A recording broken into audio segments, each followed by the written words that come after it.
Welcome grade 4s to your Aboriginal Cultures unit in Moodle. This is an introductory video to the course, but also to Moodle. Let's begin with some Moodle formatting. You'll notice over here you have some blocks. These blocks can stay there, or you can hide them by clicking this button and they'll just slide over to this menu bar over here. Hover again, they'll pop out, or click the button again, you can put them back. The next important part is this bar up here, which is your breadcrumbs, and they will help you navigate in the site and get back where you were. I'm going to use it throughout the video so that you can see how it works. Let's start with the content of the course, which you will find in the middle. There are two sections that you will see on every page: teacher announcements and questions and concerns. The teacher announcements are weekly announcements that will help you focus on what you need to learn for that week. They will also be emailed to your parents so they will know what you should be focused on as well. The next part is your questions and concerns. This is where you can post any questions or concerns you have throughout the course, be it on information or a project. I will answer the question, but your classmates could also answer the question. Let's continue down, and as you scroll down, you'll see there's a course overview, an introduction, lesson 1, 2, 3, 4, and 5.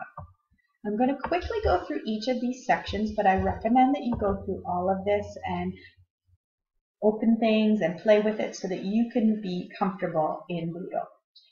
This is just an introductory site. To get the most of this site, you'll need to go in it. But I made these buttons out here to get you started, and you have used the first one, which is your introductory video. But there are others. But I'm going to use this button, which is to go into the course overview itself, and you'll notice it looks almost exactly the same, except they've now added these, which are the same as pages as these. They're just listed for you at the bottom. So if you click here or if you click here, you will get to the same page, which is your learning outcomes. I'm going to go back to where I was, which was the overview, so I'm going to click the breadcrumb trail. I recommend you reading all of these to make sure you get all the information that you need. Once you have done the reading, you can click this box here and put a check mark in it to show yourself that you've done that section. We're going to jump ahead to the next section, which is your introduction. I can use this link.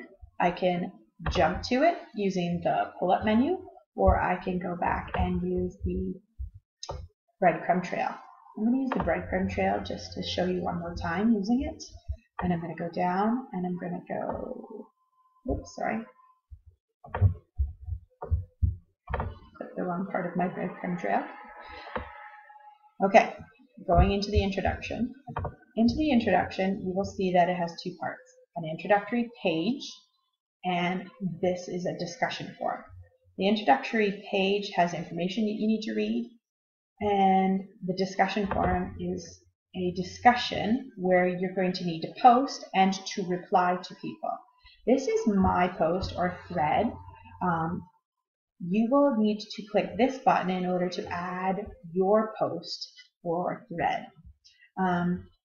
To reply to one, you're going to click into that person's post, read it, and then press the reply button, and then it will help you give you a message thing. You can enlarge it by making it bigger, or you can make it smaller again. I'm going to go back because I have nothing to say right now. I'm back into my introduction. Once I've done all of those, don't forget to check your boxes. We're going to go to the next lesson, and I'm going to use this link right here to show you that you can use it to move to the next one. In the lesson 1, you will notice that it has these book icons, which show you that there's pages to read in your textbook. So if you click in it, it tells you what pages to read. You can get out by using this or by using the breadcrumbs. I'm going to use this one. There are quizzes, which is this icon with the check mark. You're going to click into it and start your quiz. Notice that this one is a timed quiz, so be careful when you begin it. Go back to your lesson. We'll do it again. There's another textbook pages to read, and there's another quiz. So let's go to the next lesson. In that one, you'll see that you have a information page. You have a discussion to do. You also have some textbooks to read. You have another information page, but you also have this new icon, which is a chat. This is going to be a live chat with an Aboriginal elder. It's going to be organized within this week. You need to try to make yourself available for that time, because this is a live chat. The person will answer your questions simultaneously. So this is a great opportunity to build our class community and to get information straight from an Aboriginal elder. So make sure you're watching the teacher announcements for more information about this chat. Let's continue on to lesson 3. In lesson 3, you will notice that there is an information page, but that there's 2 word files. This is the rubric or the assessment rubric that I'll be using for this project, which you'll get the information in this page. But you'll also notice that there are these 2 icons down here, which are where you hand in some assignments. You're going to hand me in this fact collection sheet once you have filled it out, and you're going to submit it in here, and you're going to submit your final Copper Inuit project here. But you're also going to have some discussions about your projects and post them so that your classmates can see your projects in this discussion forum.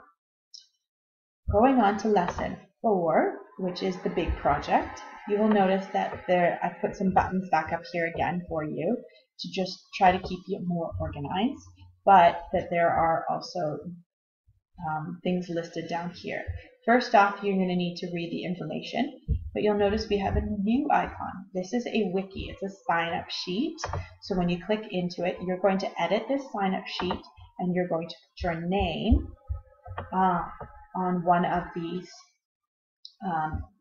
First Nation groups in order to sign up for your project. And once you are done, you're going to save your changes, and your name would have been up there. Let's go back to lesson 4, because there's so many pieces to it.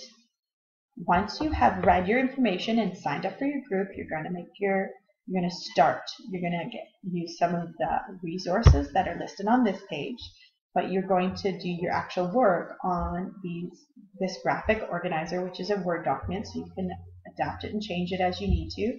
You're also going to make a reference list. I've started you one here. Please use it or adapt it as you need it. You're going to hand in your project at this icon. You're also going to see that there's a peer and self-evaluation Word form. Use it and then hand it in here. Finally, your last lesson is a reflection one, where we're going to share out your projects. However, I'm going to divide you into 2 groups. One partner is going to go in one group, one partner is going to go in the other, and you're only going to have to look at half the class's projects, and you're going to give them 2 stars and a wish, which are 2 good things they did and something that they could improve on for next time. So let's go back to our reflections, and finally there's a survey just to get some information about this course and how it went for you. So you'll fill that out as well. I've gone through all the links and all the information, but I would highly recommend that you go through everything and learn about it and try it, and making sure that you ask questions or email me or post a question up here as you need it. I'm always available to help and support you, so please make sure that you ask. Thank you for listening.